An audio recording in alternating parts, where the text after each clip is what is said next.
고린도전서 12번째 시간입니다. 지난번에는 고린도전서 특징 11번째를 했는데 여러분 뭐가 기억나십니까? 가난한 자들을 위한 헌금이다. 저는 지난번에 제가 말씀드렸습니다만 사실은 제가 박사 논문의 일부가 이 부분이 들어있습니다. 제 박사 논문의 일부가. 그러면서 제가 사도 바울이 개척했던 교회들은 사실은 100명이 넘지 않았거든요. 정말 미미한 사람들이 모여 있었지만 그 사람들이 하나님 나라를 꿈꾸고 이렇게 하나의 프로젝트를 같이 진행해 가면서 얼마나 놀라운 일들이 일어났는지 결국은 여러분 잘 아시다시피 64년에 로마에 대화재가 있고 네로 황제가 그 책임을 기독교인에게 돌리면서 여러분 코바디스 이런 영화 전에 보셨죠?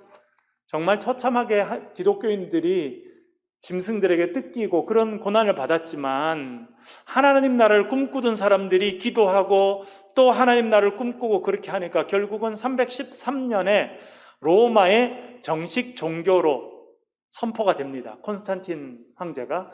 그리고 얼마 안 돼서 로마 전체의 종교가 됩니다. 그렇죠, 여러분? 그런 걸 생각하면 참 이 사도 바울이 정말 그 믿음의 공동체, 작은 공동체이지만 그들이 하나님 나라를 꿈꾸고 멀리 떨어져 있는 교회들이지만 같이 연합해서 하나의 일들을 감당하는 것은 엄청난 힘을 갖고 있구나. 그런 생각들을 많이 하게 됩니다. 그래서 저는 제가 그때 박사 논문을 쓰면서 그런 부분을 이제 많이 썼었는데 이번에 다시 또 그걸 읽어보고 이 교회가 건강한 교회들 크기가 문제가 아니에요. 여러분 다 크다고 건강하던가요? 그런 일 없습니다. 작다고 다 건강하던가? 그러진 않아요. 건강한 교회들이 모여서 하나님 나라를 꿈꾸면 그것은 세상을 바꿀 수 있구나. 그런 생각들을 하게 됩니다. 또 하나님께서 저와 여러분 또 우리 새창조 교회를 그런 일에 이 시대에 사용해 주시기를 간절히 바라고 그렇게 되기를 축복합니다. 고린도전서의 특징 12번째 보겠습니다. 첫 번째는 충성된 일꾼들을 인정하라 그렇게 써놨습니다. 16장 15절 16절 두 절을 같이 한번 읽어보겠습니다. 화면을 보시고요. 또 프린트물 보시고요. 읽겠습니다. 시작. 형제들아 스데바나의 집은 곧 아가야의 첫 열매요 또 성도 섬기기로 작정한 줄을 너희가 아는지라. 내가 너희를 권하노니 이 같은 사람들과 또 함께 일하며 수고하는 모든 사람에게 순종하라. 아멘. 고린도전서를 마무리하면서 그가 스데바나의 집에 대해서 이야기하는데 뭐라 그러냐면 아가야의 첫 열매라 그렇게 말했습니다. 아가야가 뭔지? 여러분 아가야, 우리는 조그만 애를 아가야 이렇게 하는데 그 아가야가 아니라 지역이거든요. 그래서 그림을 좀 준비해 보았는데요. 그림을 좀 보여주시고 여기 보이시죠 여러분? 밑에 여기 지금 터키 지역은 소아시아 지역입니다. 그래서 지금의 터키 지역은 아시아라고 불렸던 곳이 이곳이고요. 그리고 여러분 잘 아시다시피 드로아에서 그들이 환상을 보고 마게도냐 사람의 손짓하는 것을 보고 그들이 2차 전도 여행 때 마게도냐로 가게 되는데 그래서 간 곳 중에 하나가 빌립보이고 그리고 데살로니가이고 베레아이고 이런 지역을 거치게 됩니다. 이것은 소위 말하는 마케도냐 지역입니다. 마게도냐. 지난주에 살펴봤고 조금 이따 다시 읽어보겠습니다만 고린도 후서에 보면 마게도냐에 있는 교회들이 이 일에 헌금하는 일에 열심히 동참했다는 것을 지난주에 살펴보았는데요. 대표적인 교회는 빌립보, 데살로니가, 베레아라고 하는 것입니다. 쭉 더 내려오면 밑에 이제 녹색으로 표시되는 곳이 아가야라고 하는 지역입니다. 아가야 지역. 거기 아가야 지역의 대표적인 도시는 아테네. 여러분 잘 아시죠? 그리스 문명의 심장으로 오래 활동했던 아테네가 있고 그 바로 옆에 고린도가 있습니다. 아테네는 사실은 사도 바울이 복음을 전했는데 실패했어요. 자신의 갖고 있던 철학과 수사학과 그도 공부를 많이 했거든요, 사실은. 그래서 아테네에 가서 쫙 설명했어요. 아테네 사람들이 섬기는 아테네 사람들이 얼마나 종교를 열심히 했냐면 알지 못하는 신에게도 경배하고 있었어요. 신이 누군지도 모르고 그 신에게 경배하고 있었어요. 그래서 사도 바울이 저거구나. 저걸 사용해서 내가 수사적으로 이야기해야지. 그래서 자기가 갖고 있는 지식을 총동원해가지고 쫙 설명했는데 실패했어. 그래서 아테네에서는 교회가 세워지지 못합니다. 그 실패의 아픔을 갖고 그가 고린도에 와서 고린도를 세우게 되는데, 그래서 고린도 교회는 우리가 지금 읽고 있는 이 고린도 전서, 후서가 그 고린도 교회를 향해서 쓴 편지이거든요. 그래서 고린도에 와서는 엄청난 하나님의 일들을 감당하게 됩니다. 대표적으로 이 아테네와 고린도가 속해 있는 이 아래 지역을 아가야라고 하고, 그 위쪽을 마게도냐 지역이라 그렇게 말합니다. 그리고 소아시아 지역은 조금 이따 나오겠습니다만 에베소라고 하는 지역이 대단히 중요한 지역인데, 거기는 이제 소아시아 지역이라는 걸 여러분 기억하시면 좋겠고요. 제가 오늘 새벽 일찍이 말씀을 준비했는데 하나님 언젠가 코로나가 물러가고 우리 교인들과 함께 이 땅을 직접 밟을 수 있는 은혜를 주십시오 기도했어요. 예, 아멘 하는 분들이 많네요. 아멘 하시는 분들, 또 동의하시는 분들은 하나님이 기회를 주실 줄 믿습니다. 네, 넘겨주시고요. 그 다음 페이지예요. 지난번에 저희들 잠깐 살펴보았습니다만 그 성경 구절 나오는 걸 좀 띄워주십시오. 고린도 후서 8장 1절과 2절. 지난 시간에 우리 읽어보았습니다만 다시 한번 읽어볼게요. 고린도 후서 8장 1절과 2절. 한번 읽어보겠습니다. 화면을 좀 띄워주시고요. 읽겠습니다. 네. 이렇게 읽을게요. 시작. 형제들아, 하나님께서 마게도냐 교회들에게 주신 은혜를 너희에게 알리노니 환난의 많은 시련 가운데서 그들의 넘치는 기쁨과 극심한 가난이 그들의 풍성한 연보를 넘치도록 하게 하였느니라. 아멘. 여러분 이제 이해가 되시죠? 마게도냐 교회들, 아까 말씀드렸던 빌립보나 데살로니가나 베레아에 있는 그런 교회들을 말하는 것입니다. 지난주에 살펴보았습니다만 참 저는 읽을 때마다 감동이 되는 게 2절이에요. 환난의 많은 시련 가운데서 그들의 넘치는 기쁨. 여러분 환난 가운데 기뻐할 수 있어요? 정말 예수 그리스도의 제자로 살아가는 사람들에게만 이게 가능합니다. 환난이 많은데 그 많은 환난과 시련 가운데서 하늘의 기쁨을 누린다. 세상 사람들은 이해할 수도 없고 일어날 수도 없는 일입니다. 그러나 정말 예수 그리스도의 제자로 살았던 사도 바울, 보세요 여러분, 빌립보에 가고 고린도에 가고 하면 붙잡혀서 죽음의 위기를 경험하고 빌립보에서 감옥에 던져지고, 바울과 실라, 그렇죠? 여러분 감옥에 던져지니까 뭐 해요? 찬송하잖아요. 매를 두들겨 맞고 온몸이 만신창이 돼서 감옥에 던져졌는데도 그 안에서 찬송을 한다. 그는 정말 많은 시련 가운데서도 넘치는 기쁨이 있었다라고 하는 뜻입니다. 그런 사람들은 세상이 감당할 수 없어요. 그리고 그런 사람들은 세상을 긍정적으로 변화시키는 사람들이 되는 것입니다. 여러분, 저와 여러분이, 우리의 자녀들이, 우리 새창조 교회가 그런 일에 쓰임받기를 주의 이름으로 간절히 축원합니다. 그리고 극심한 가난이 그들의 풍성한 연보를 넘치도록 하였다. 이것도 참 이해가 안 돼요. 극심한 가난이 오히려 그들의 연보를 더 풍성하고 더 넘치도록 만들었다는 거예요. 그건 뭐예요, 여러분? 가난한 사람들이 많은 돈을 할 수 있었겠어요? 그렇지 않지만 가난한 중에서도 소중한 것을 과부의 두 랩돈처럼 정말 그 마음과 뜻을 다해서 내어놓았기 때문에 하나님께서 그것을 풍성하다 말씀하시고 그것을 통해서 하나님의 일이 이루어진 거예요. 여러분, 헌금을 많이 하는 거 중요합니다. 그런 어떤 사람은 과시를 위해서 헌금을 해요. 내 말 안 들으면 헌금 안 한다, 그런 사람도 있어요. 없으면 좋겠는데 현실에는 그런 분들이 꽤 있어요. 왜 하는지 모르겠어요. 자기 과시, 그렇죠?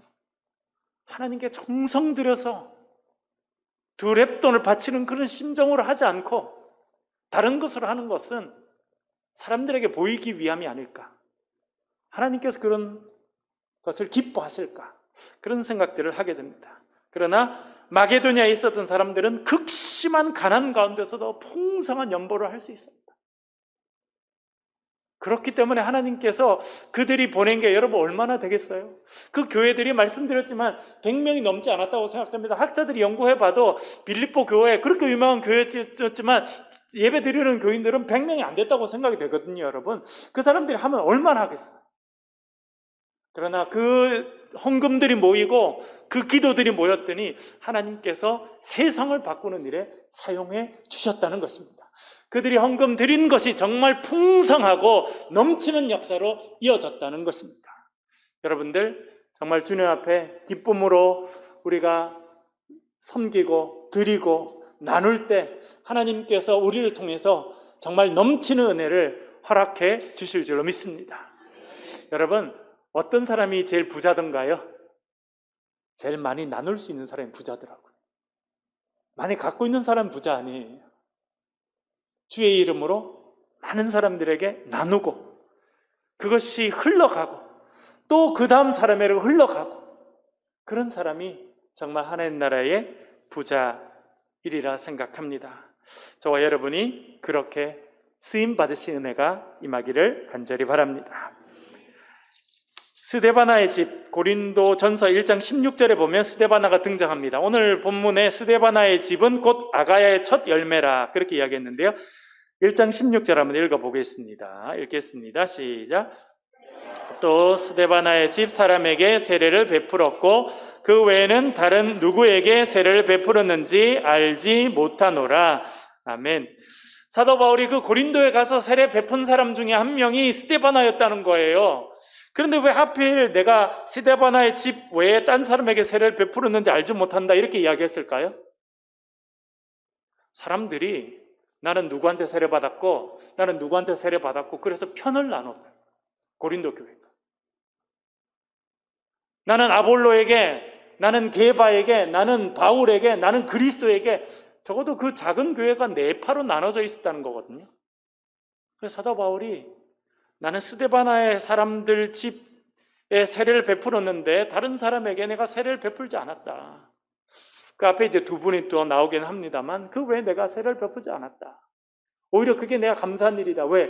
그것이 빌미가 돼서 사람들이 편을 또 나누고 하니까. 여러분, 예수 그리스도 안에서 하나 되는 것, 그것이 사도 바울의 권면이고 그렇게 할 때 하나님의 놀라운 역사가 일어남을 그가 말하고 있는 것입니다. 그럴 때 세례받았던 사람이 스데바나라고 하는 사람이었습니다. 아마 그는 특별한 마음을 사도 바울에게 갖고 있었던 것 같습니다.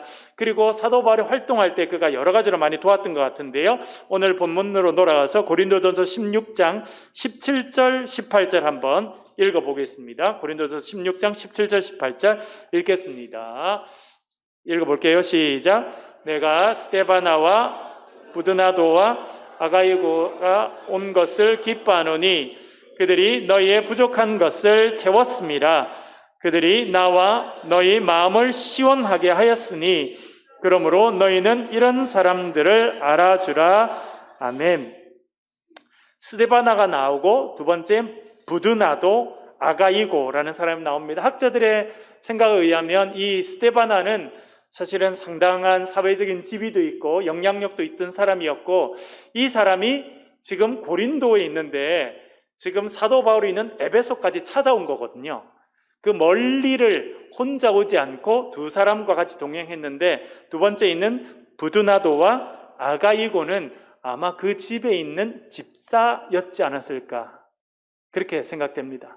이 스데바나가 그냥 맨몸으로 온 것이 아니라 사실은 사도 바울에게 주려고 편지도 갖고 오고 선물도 갖고 오고 그랬거든요. 그래서 그거를 같이 여행하면서 운반하고 또 무슨 일이 생길 수도 있으니까 이 스데바나를 보호하기 위한 두 사람의 집사지 않았을까 이렇게 생각됩니다. 이제 이름이 그렇다는 거예요. 이름을 봐서 그럴 거다 그렇게 학자들이 생각합니다. 그리고 18절에 보면 그들이 나와 너희 마음을 시원하게 하였으니 그러므로 너희는 이런 사람들 알아주라 그렇게 말합니다. 그 사람들이 나와 너희의 마음을 시원하게 했다 그렇게 말합니다. 그 다음 그림을 좀 보여주시고요, 집사님. 네, 지난번에 한번 또 보여드렸습니다만, 네, 그가 고린도에 있다가 에베소로 이제 가게 되는데요. 그림을 띄워주시면, 지난번 한번 보여드렸습니다만, 여러분, 아까 봤던 고린도 아테네 보이시죠? 여기가 넓은 지역으로는 어디라고요? 아가야 나오느라는 아가야 지역이라는 거예요. 그렇죠? 그런데 우리가 본 것처럼 고린도에 있습니다. 지금 스데바나는 고린도에 있고 사도 바울은 바다 건너편 소아시아 지역에 있는 에베소라고 하는 데에서 있습니다. 거기서 지금 고린도에 편지를 쓴 거예요.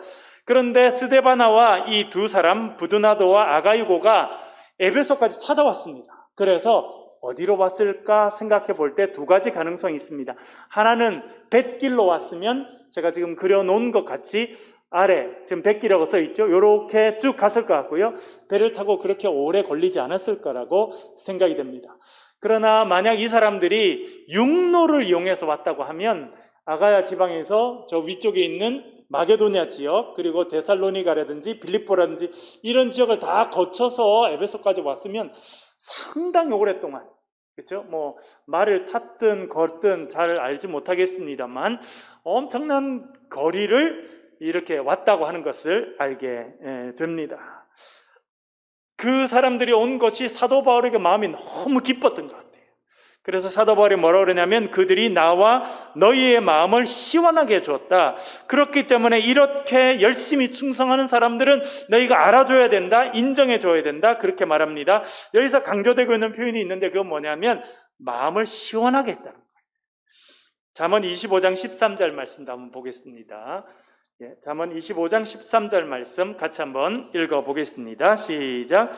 충성된 사자는 그를 보낸 이에게 마치 추수하는 날에 얼음 냉수 같아서 능히 그 주인의 마음을 시원하게 하느니라.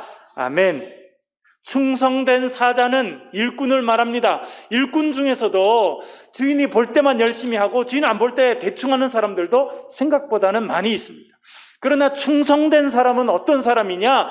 주인의 마음을 시원케 하는 사람이다. 그렇게 말합니다. 그런데 여러분, 참 잠언이나 시편이나 전도서는 사실은 이것이 산문이 아니라 길게 쓴 글이 아니라 시거든요. 시. 그래서 되게 시적인 표현이 있습니다. 그렇게 충성된 사자를 어떻게 표현했냐면 마치 추수하는 날에 얼음 냉수 같아서. 여러분 더울 때 추수해 보셨어요?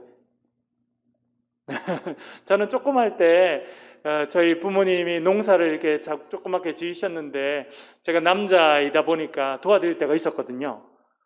억수로 힘들어요. 그럴 때 막 땀을 흘리고 그럴 때 시원한 물을 갖다 주면 그것을 탁 마시면 여러분 얼마나 좋아요. 그렇죠? 그렇게 표현했습니다. 충성된 사자는 추수하는 날, 뭐 특별히 여러분 이스라엘 땅은 얼마나 더운지 모릅니다. 이스라엘 땅은 뭐 영하로 내려가는 일은 절대 없고요. 여름에 더울 때는 40도, 45도 이렇게 올라가거든요. 우리가 뭐 30몇 도, 37도, 8도 이렇게도 덥다 그러는데 그게 40도 이상 올라가는 그런 곳이니까 추수할 때 얼마나 덥겠습니까? 그럴 때 마시는 얼음 냉수 같이 주인의 마음을 시원케 하는 사람이 충성된 사자다, 그렇게 잠언에서 말씀하고 있습니다. 그런데 오늘 본문에 보면 사도 바울이 스데바나와 그 집에서 온 사람들, 그 사람들이 나와 너희의 마음을 시원케 했다, 그렇게 말해주고 있습니다. 여러분, 우리의 삶뿐만 아니라 특별히 우리의 자녀들 위해서 기도할 때 여러분 이렇게 기도하시면 참 좋을 것 같습니다. 하나님, 우리의 자녀들 더운 여름날, 추수하는 날 마시는 시원한 얼음 냉수와 같이 하나님과 사람들의 마음을 시원케 하는 자녀들이 되게 도와주십시오. 기도하실 수 있기를 간절히 바랍니다. 얼마나 좋아요, 여러분. 우리 집 자녀가 아니더라 우리 교회에 있거나 혹은 옆집에 있는 자녀들 중에서도 정말 잘하는 자녀들이 있잖아요. 그러면 우리가 뭔가 칭찬해주고 싶고, 그렇죠? 얼마나 기분이 좋아집니까? 정말 우리 자신이 그렇게 쓰임 받아야 될 뿐만 아니라 우리 자녀들이 정말 여름날, 더운 날 마시는 냉수와 같이 하나님과 사람들의 마음을 시원케 하는 자녀들이 되게 도와주십시오라고 기도하실 수 있기를 간절히 바랍니다. 스데바나는 그렇게 쓰임받았다는 것을 알려주고 있습니다. 그렇게 스데바나와 그런 일꾼들을 인정해 주라는 것입니다. 주님의 일들을 감당하는 것 쉬운 일이 아닙니다. 여러분, 저도 매번 수요일날 오고 또 주일날 또 교회 일들을 하게 될 때 참 감사한 마음이 많아요. 여러분, 수요일날만 해도 보세요. 누군가 오셔서 방역을 하시고 또 음향과 컴퓨터를 준비해 주시고 또 찬양을 미리 준비하고, 여러분 그냥 뭐 찬양 딱 서서 하는 게 아니거든요.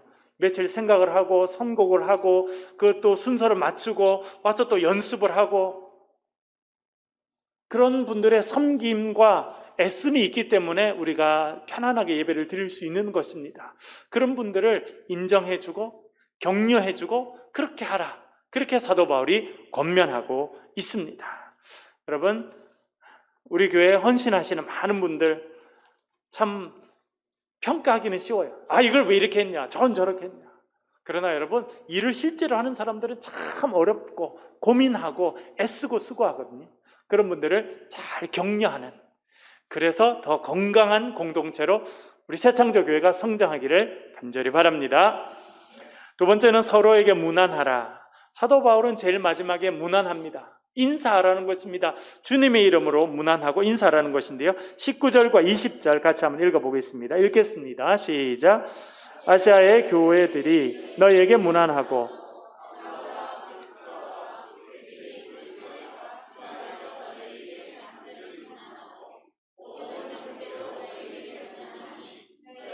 거룩하게 입맞춤으로 서로 문안하라. 아멘. 여러분, 사도 바울이 참 힘든 복음의 여정을 걸어갔어요. 그러나 하나님께서는 그를 혼자 두지 않으시고 돕는 사람들을 주셨어요. 그런데 사도 바울의 인생에 빼놓을 수 없는 부부가 있습니다. 그분들이 아굴라와 브리스가 혹은 브리스길라입니다.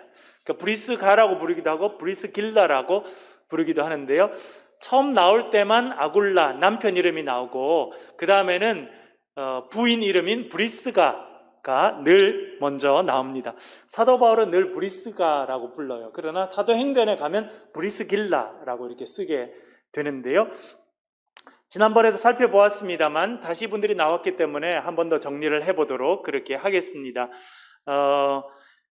사도행전 18장 1절부터 3절, 이분들이 이제 처음 등장하는 곳, 그들 만난 곳이 고린도인데 고린도에 등장할 때 이렇게 말합니다. 사도행전 18장 1절부터 3절까지 천천히 읽어보겠습니다. 읽겠습니다. 시작.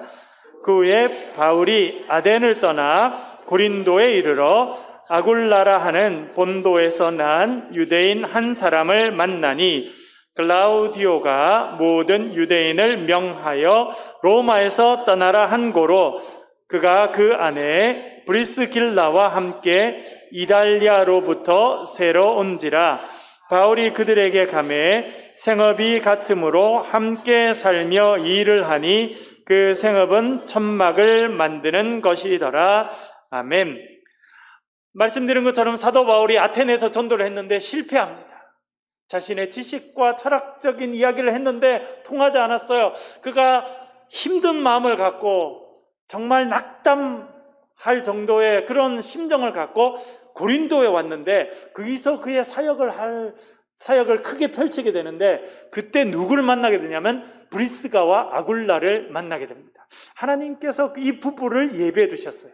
지난번에도 몇 번 말씀드렸습니다만 브리스길라와 아굴라는 사실은 로마에 살고 있었습니다. 학자들에 의하면 아마 이 브리스길라는 상당한 수준에 있었던 로마 시민이고 상당한 집안의 출신 여성이었던 걸로 생각이 되고, 오히려 아굴라가 거기에 비해서는 조금 부족한, 사회적으로나 여러 가지 그 당시 기준에서는 좀 그런 사람이 아니었을까 이렇게 생각이 됩니다. 그리고 이 사람들이 언제 예수를 믿었는지는 사실은 잘 정확하게 나오질 않습니다.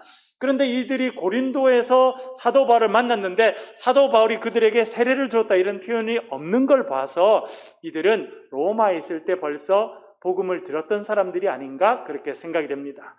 그런데 지난번에 말씀드린 것처럼 클라우디우스 황제가 주후 49년에 로마에 있는 유대인들을 다 추방시킵니다.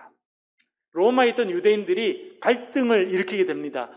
어떤 걸로 갈등을 일으키게 되냐면 예수를 믿는 유대인들과 예수를 믿지 않는 유대인들이 서로 그걸로 갈등을 했던 것 같습니다. 그래서 그것이 시끄러워지니까 황제가 이 유대인들 시끄럽다, 다 나가. 그래서 유대인들을 다 로마에서 추방시키게 됩니다. 그래서 이 당시 유대인이었던, 사실은 이 아굴라가 유대인이었던 것 같고 브리스가는 유대인이 아닐 가능성도 상당히 많아 보입니다. 로마의 상당히 괜찮은 집안에, 중상류층 이상의 집안에 아마 딸이었을 것으로 그렇게 생각이 되는데, 이 유대인 남자와 결혼했기 때문에 이제 같이 유대인이 된 거죠. 그래서 추방을 당하게 됩니다. 그들이 온 곳이 고린도라고 하는 지역이었습니다. 근데 거기 와서 이들이 사도 바울을 만나게 됐는데 3절은 재밌어요. 생업이 같음으로 함께 살며 일을 하니 그 생업이 천막 만드는 것이었다. 여기서 표현되어 있는 것은 뭐냐면 사도 바울이 아마 이 브리스가와 아굴라의 집에 살았던 것 같아요.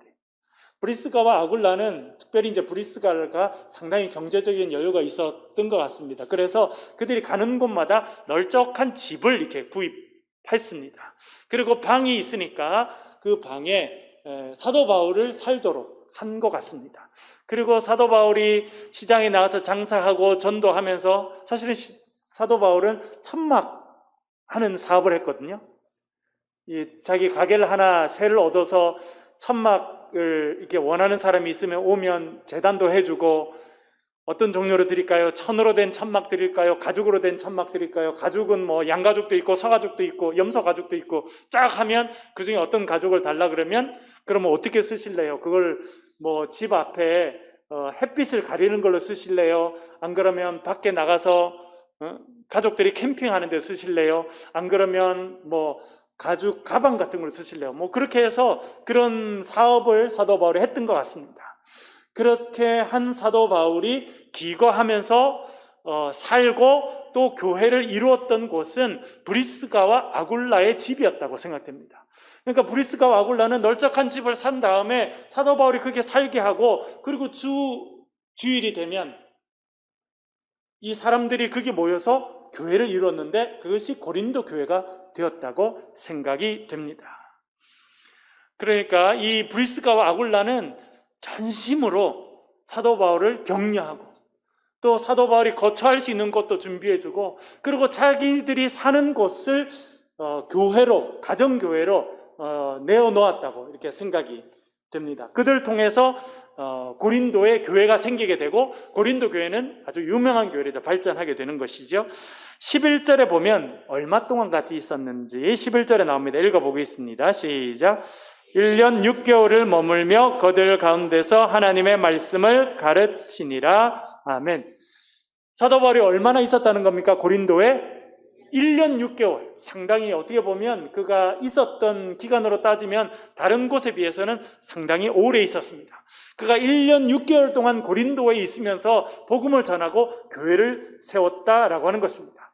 그런데 거기서 많은 복음을 전하고 사람들이 많이 와서 예수를 믿는 사람들이 많아지니까 그 고린도에 살던 유대인들이 싫어했어요. 그래서 유대인들이 이 사도 바울을 죽이려고 고발을 하게 되고 힘들게 만들게 됩니다. 그래서 어려움을 겪게 되니까 그가 결국은 이제 고린도를 떠나게 되는데요. 18절 19절, 사도행전 18장 18절 19절 한번 읽어보겠습니다. 시작. 바울은 더 여러 날 머물다가 형제들과 작별하고 배 타고 수리아로 떠나갈새 브리스길라와 아굴라도 함께 하더라. 바울이 일찍이 서원이 있었으므로 갱그레아에서 머리를 깎았더라. 에베소에 와서 그들을 거기 머물게 하고 자기는 회당에 들어가서 유대인들과 변론하니. 아멘. 그래서 이 사람들이 더 이상 거기 고린도에 있지 못하고 배를 타고 수리아로 왔다는데, 이 수리아가 아까 봤던 아시아 지역을 이야기하는 것입니다. 그런데 사도 바울이 떠나갈 때 누가 같이 갔다고 이야기합니까? 브리스길라와 아굴라도 함께 갔다는 거예요. 그러니까 고린도에서 처음 만나서 1년 반 동안 그 집에 머물면서 고린도 교회를 세웠어요. 사도 바울이 이제 떠나서 에베소로 가게 됐는데 배를 타고 갔다고 생각이 되는데요. 이 사람들이 거기 머물지 않고 에베소까지 따라간 거예요. 그럼 에베소에서 뭘 했느냐?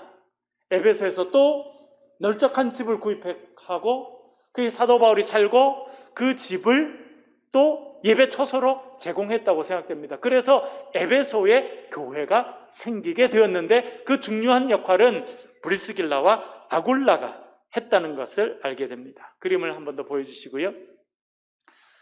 네, 아까 우리가 살펴보았습니다만 그들이 고린도에 있다가 이제 에베소로 가게 되죠. 여러분 그림을 본 김에 더 보겠는데요. 고린도에 있었죠. 그래서 이 사도 바울이 이제 배를 타고 반대편에 있는 아시아 지역에 있는 에베소로 가게 됩니다. 그랬더니 브리스길라와 아굴라가 에베소에 따라와요. 그래서 널쩍한 집을 사서 또 거기서 복음을 전해서 사람들이 모여서 교회를 세우게 됩니다. 그래서 에베소에 세워진 가정교회도 브리스길라와 아굴라의 집에서 됐다고 생각이 됩니다. 근데 그게 끝이 아닙니다. 그 다음에 이 사람들이 어디로 가게 되냐면 에베소에 있다가 결국에는 로마로 돌아가거든요. 아까 말씀드린 것처럼 주후 49년에 글라디오스 황제가 로마에 있는 유대인들을 다 추방시킵니다. 그런데 54년에 글라우디우스 황제가 죽고 저 유명한 네로 황제가 54년에 황제가 되면서 유대인들이 돌아올 수 있도록 허락해 줍니다. 그래서 어느 때인지 모르지만 54년, 55년, 56년 그 어간에 이 브리스길라 아굴라가 에베소에서 그 소식을 듣고 다시 자기들이 살았던 로마로 돌아가게 되는데 가서 뭘 했을까요, 여러분? 가서 또 널쩍한 집을 사서 복음을 전해서 또 거기서 예배를 드리게 되고, 그리고 그 당시에는 이제 사도 바울은 나중에 늦게 가잖아요. 그러면 누가 그 교회에서 설교도 하고 누가 예배를 인도했을까? 브리스길라와 아굴라가 했겠습니다만 조금 더 중추적인 역할은 아내였던 브리스길라가 했다고 생각이 듭니다.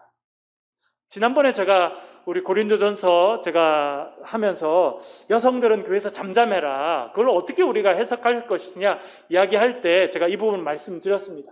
사도 바울은 여성들이 하나님 앞에 쓰임받는 것에 대해서 부정적인 생각이 없었어요. 대표적인 사람이 브리스가입니다.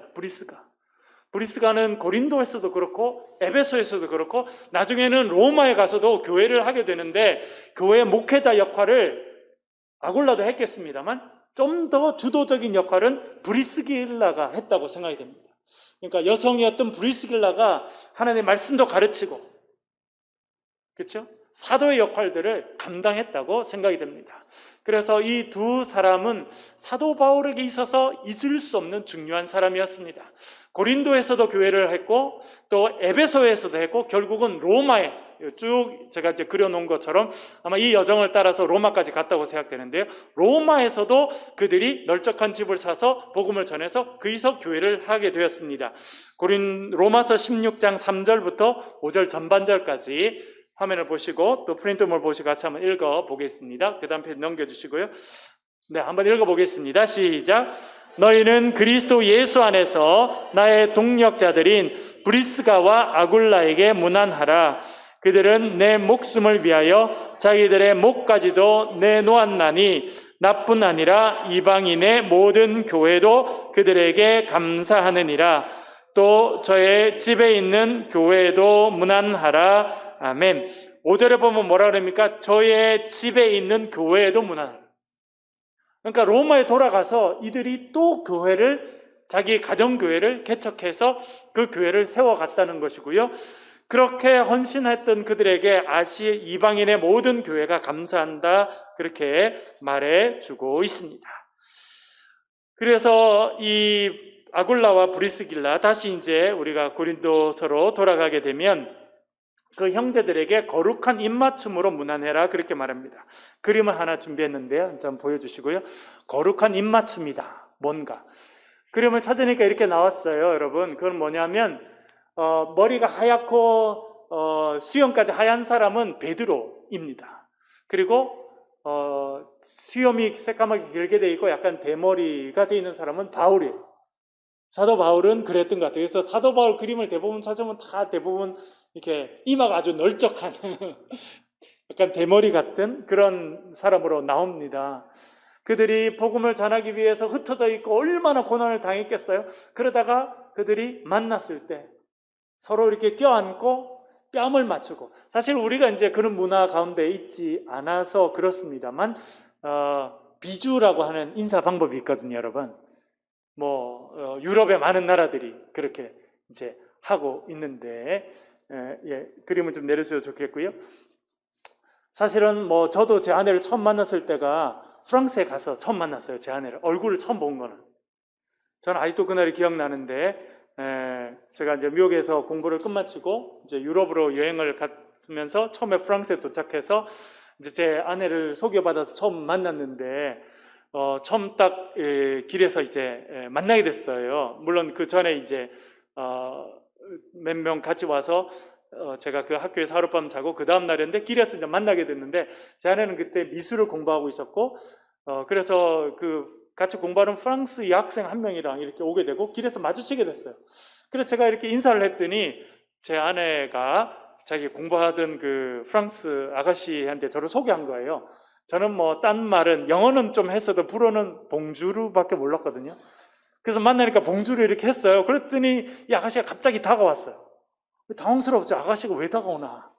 그런데 가까이 다가오더니 제 뺨에다가 자기 뺨을 딱 대고 이렇게 하고, 또 반대다가도 이렇게. 좋았겠다고요? 당황스럽더라고요, 처음에는. 좋기보다는 뭐지 이게 도대체 뭘 해야 하는 거지? 나중에 알게 됐더니 그게 비주라고 하는 인사법인 거예요. 그러니까 지금 여기 거룩한 입맞춤으로 무난하라라고 하는 것은 그런 겁니다. 여러분, 그렇게 잘 보면 소위 지금 말하면 중동, 아랍, 요즘에는 서아시아 지역이라고 하는데, 거기도 보면 남성들이나 여성들도 자연스럽게 그렇게 인사하는 거거든요. 그렇게 서로 얼굴을 대고 그렇게 하는 것을 거룩한 입맞춤이다, 그럽니다. 여러분, 그리고 이것은 성경에 있는 중요한 전통 가운데 하나예요. 에서와 야곱이 처음 만났을 때 어떻게 했습니까? 그들이 서로 목을 껴안고 그리고 뺨을 대고 이런 종류의 입맞춤을 하고 화해가 이루어졌거든요. 그리고 여러분, 누가복음 15장에 가보면 탕자 비유가 나옵니다. 탕자가 집 나갔다가 멀리서 돌아와요. 아버지는 그 아들이 돌아올 때까지 집 밖에서 아들을 기다립니다. 상고가 뭔데? 옛날 번역에 그렇게 돼 있어요. 저 멀리 떨어져 있는데도 아버지가 알아보고 아버지가 달려 나옵니다. 이 탕자는 면목이 없죠. 아버지를 쳐다보지 못하고 머리를 숙이고 있는데 아버지가 달려나가서 그의 목을 껴안고 그의 뺨에 입을 맞추고 그를 환영해줘요. 여러분, 거룩한 입맞춤이라고 하는 것은 화해, 회복, 사랑, 격려, 그런 의미를 갖고 있는데, 그렇게 서로를 격려하고 서로를 격려해주고 도와주고, 여러분 얼마나 그 당시 예수 믿는 사람으로 사는 게 힘들었겠어요, 여러분. 그런 사람들을 서로 격려해주라. 그것을 거룩한 입맞춤으로 서로 무난하라, 그렇게 말씀하였던 것으로 이해해 볼 수 있겠습니다. 물론 우리는 좀 문화가 다른데, 여러분 가까이서 우리 거룩한 입맞춤 합시다 이러면 우리나라는 큰일 날 수도 있어요. 그래서 우리나라에서는 할 수 없습니다만 마음은 그렇다는 거예요. 그래서 서로 격려해주고 세워주고, 우리가 정말 주님 맡기신 일들을 서로 잘 같이 감당합시다. 그렇게 서로를 격려해주고 나아갈 때 하나님의 역사가 일어나게 될 것이다 라고 하는 것을 사도 바울이 말하고 있습니다. 그리고 마지막 부분은 예수 그리스도의 은혜에 대해서 말합니다. 23절, 24절 같이 한번 읽어보겠습니다. 읽겠습니다. 시작. 주 예수 그리스도의 은혜가 너희와 함께하고 나의 사랑이 그리스도 안에서 너희 무리와 함께할지어다. 아멘. 여러분, 우리의 삶에 가장 필요한 것이 무엇입니까? 그것은 예수 그리스도의 은혜입니다. 사도 바울은 제일 마지막 고린도 전서를 마무리하면서 주 예수 그리스도의 은혜가 너희와 함께하라 그렇게 합니다. 그런데 이 인사는 사실은 고린도 전서를 시작할 때 했던 인사랑 마찬가지입니다. 우리 1장 말씀을 한번 펴서 1장 3절 화면을 보면서 한번 읽어보겠습니다. 읽겠습니다. 시작. 하나님 우리 아버지와 주 예수 그리스도로부터 은혜와 평강이 있기를 원하노라. 아멘. 여러분, 이 말씀대로 우리 예수 그리스도를 통해 주어지는 은혜와 평강이 여러분의 삶에 함께하기를 간절히 바랍니다. 한번 기도하겠습니다. 우리 오늘 주신 말씀을 가지고 한번 기도하겠습니다. 하나님, 정말 우리 가운데 동력자를 허락해 주시고 스데바나를 주시고 브리스가와 아굴라를 주신 것처럼 저희들에게도 동력자를 주시고 저희들도 누군가에게 동력자가 되게 하시며 거룩한 입맞춤으로 서로를 격려했던 것처럼 저희들이 서로를 세워주고 격려해주는 그런 믿음의 공동체가 될 수 있게 해달라고 기도해 주시길 바랍니다. 그리고 이번에 우리 교회에 있는 자녀들 7명이 대학 시험을 보게 됩니다. 수시 시험을 진행하고 있고 또 수학 능력 시험 수능을 앞두고 있습니다. 우리 7명의 자녀들 하나님께서 은혜를 베풀어 달라고 이 시간 소리를 내서 같이 한번 통성으로 기도하십시오.